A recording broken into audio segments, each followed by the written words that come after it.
Good morning, everyone. Pete Pardo here from Sea Tranquility. Welcome to another edition of Favorite Album of the Year. We are finishing up the 1970s. We have arrived at 1979. Another really good year for new music across all the genres that were available, right? Rock, hard rock, heavy metal, some jazz, some folk still being released that year, right? Mainstream classic rock as we now know it, pop, all sorts of really good stuff. Really good stuff. However, 1975 for me was the year of the live album. Actually, the last couple of years prior were a lot of great live albums coming out. From throughout the whole decade, sure, but it's like the latter part, 75, 76, 77, 78, 79. A lot of really great, notable live albums. A lot of them. So you knew eventually we would come upon a time during one of these episodes throughout this decade that Pete's going to pick a live album as his favorite. It was inevitable. So many of them sitting on the periphery. This year, a clear favorite. Again, not saying that this is my winner here is my favorite live album of all time. You can actually go check on my favorite live albums of all time episode to see what that is. But for this year, for 1979, it's also one of my favorites of all time too. It was a clear winner. In fact, this year, out of all the ones I've done so far, it has been the easiest one for me to figure out. Both the winner and the runner-up. And they're both live albums. Coming in as my favorite of the year. Released January 2nd, 1979. Produced by Ron Nevison. That's right. Ufo Strangers in the Night. There were a couple of you who called it on yesterday's 1978 video. I mean, it won our classic live album poll, or contest, or tournament, I should say, voted in by, so many of you. That legendary tournament that we started last September ran all the way through till the holidays.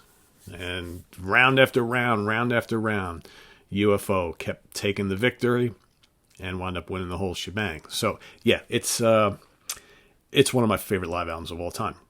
I'm pretty sure, if I remember correctly, my favorite live albums video, it actually sits number 2 behind Deep Purple's Made in Japan as my all-time favorite live album. There's a reason for it. It's just absolutely spectacular. It shows a band in their absolute prime, in their peak of their powers.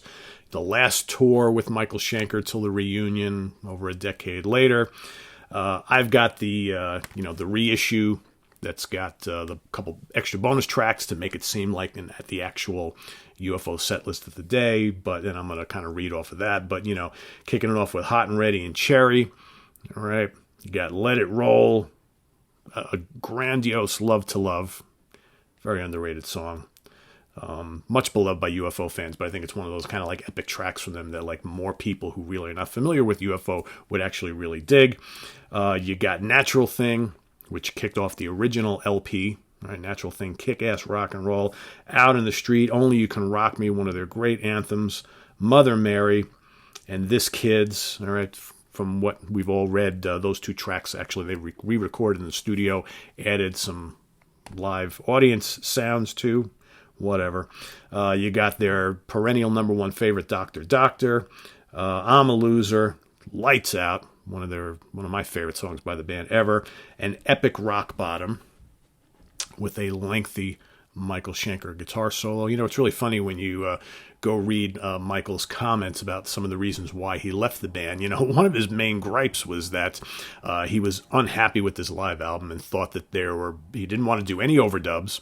He's like, everything's got to stay as is, as they were recorded that night, but you guys could have picked better takes on a lot of these songs. So for whatever reason, he was unhappy with his performances on these tracks. I don't get that at all. I mean, Michael, come on, I know you're a perfectionist, but Jesus. Too Hot to Handle, and then, of course, Shoot. So top to bottom, of course, Tala wants to be in here for the videos, and then halfway through, she's like, all right, I've had enough of this. Let me out of here. Goodbye, Tala. All right, anyway. So, by far, this is my favorite album of the year, live, studio, or otherwise. It's a legendary album. My runner-up, like I said, we got 2 live albums today. My runner-up, Still hugely into this. I remember when this came out, I just did not stop listening to this for years. Judas Priest, Unleashed in the East. Again, just absolutely crushing live album. Yeah, there's all sorts of talk about how much of it was touched up in the studio, and Halford had the flu. Rob Halford had this vocal problem, that vocal problem, so they redid a lot of his vocals, whatever. But, it's got Victim of Changes, one of the best ever. You got Exciter, you got all sorts of great classic early Judas Priest gems on here. It sounds larger than life. It's just one of the best pure heavy metal live albums of all time. And again, I've got a reissue. It's got the extra tracks on it, which is well worth getting because you need all those other tunes that should have been on the original live album, which was only a single, should have been a double, right? There's so many of those great singles should have been a double live albums from the 70s, right? But that is my runner-up for today. So there you have it, the 1-2 punch of UFO, Strangers in the Night, and Judas Priest, Unleashed in the East. Curious to see what you guys think as your favorite album of 1979. Tomorrow, we move into the 80s. It seems like we just started this thing. We went from 1965 going to 1980 tomorrow. It's like in the blink of an eye. So hope you all are well. Hope all your mothers had a great Mother's Day, and hope all you guys took care of your moms and your wives yesterday. I know I certainly did. So anyway, coming up, we've got, like I said, tomorrow, 1980. Coming up later today, we've got ranking the studio albums of the Kinks. Sorry I didn't deliver that yesterday.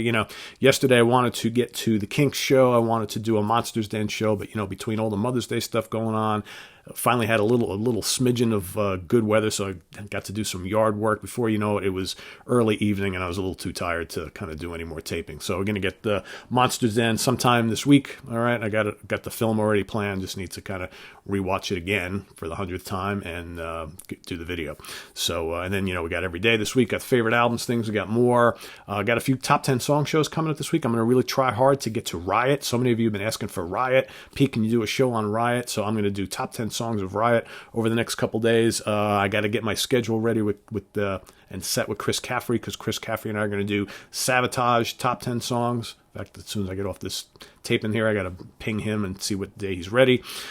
Stephen Reed is coming on the show for the first time. Stephen Reed, a long time writer for the Sea of Tranquility webzine. He is coming on the show.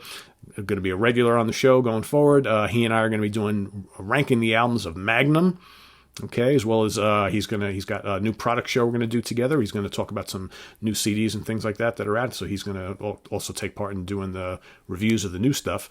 What else? God, so many other things happen. Oh, my top vocalist of all time. That's coming up soon, too. If not this week, next week. So a lot of things going on, guys. A lot of things going on.